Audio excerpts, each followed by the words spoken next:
So as you leave the school and you move forward into the rest of your lives, seek this discomfort. Keep growing, keep learning, keep challenging yourselves. Nothing truly valuable comes without effort. The most valuable, of course, is what comes after this life. Allah subhanahu wa ta'ala says, سَابِقُوا إِلَى مَغْفِرَةٍ مِّن رَبِّكُمْ وَجَنَّةٍ أَرْضُهَا كَأَرْضِ السَّمَاءِ وَالْأَرْضِ أُعِدَّتْ لِلَّذِينَ آمَنُوا بِاللَّهِ وَرُسُلِهِ ذَلِكَ فَضْلُ اللَّهِ يُؤْتِيهِ مَن يَشَاءُ وَاللَّهُ ذُو الْفَضْلِ الْعَظِيمِ. So Allah is telling us here to race for Al-Jannah as if you're in a competition. You're running really hard, you're trying very hard. Anything valuable needs effort. And if you don't push yourselves, you will never really find out what you're capable of. Every one of you, every one of us is different. You're not all going to achieve the same things. Each of us has different talents, different abilities, different interests. So don't just copy, pave your own path, find your own strengths, make the best of all the abilities that Allah has given you, intellectual, physical, emotional. Do all you can, and then put your trust in Allah. That's the true tawakkul.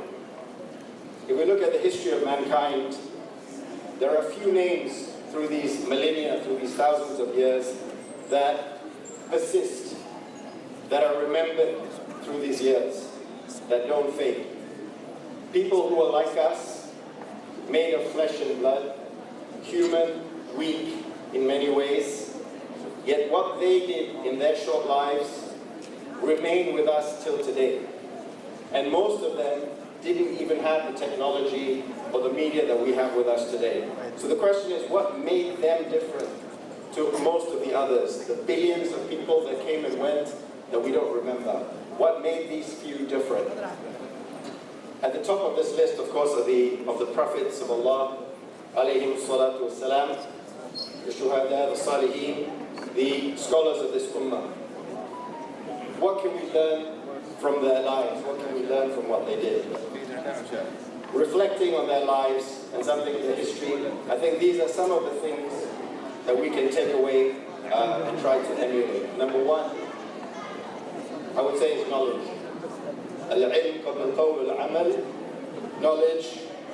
It's no use having grand ambitions and great intentions if you don't have knowledge, because you won't know what to do, you won't know what's right, what's wrong.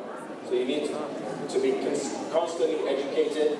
It doesn't stop here with school. You have to keep learning throughout your lives. And with that comes humility. Because the ones who think they know everything, they don't listen, they don't learn. I'd say sincerity and sincere advice is something that we should always carry with us. الدين النصيحة لله ولكتابه ولرسوله ولأئمة المسلمين وعامتهم.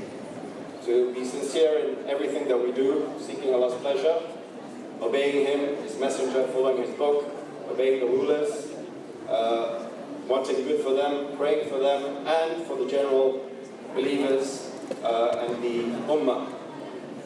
I think it's also very valuable to remember that we will not be in this world forever, and that we will be there. Having that clearly in front of us really puts everything into perspective and helps us focus on the things that really matter. It pushes us to make the most of what we have and not to waste it.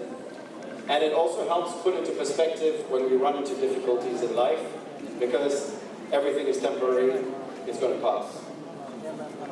I would say also that whatever abilities that Allah has given you, and each of you has different ones, really use your ability to the full. Keep challenging yourselves, keep pushing yourselves. We don't just sit down and wait for things to fall in our laps. And then we understand that whatever we do, these are all just causes and asbab which we take. But ultimately, Allah is the one whose help we need. So we spend our lives constantly seeking His help.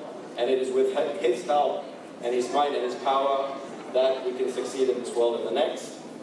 And all the time, we need to have husnul dhann of Allah. We need to be optimistic, because He is more merciful to us than we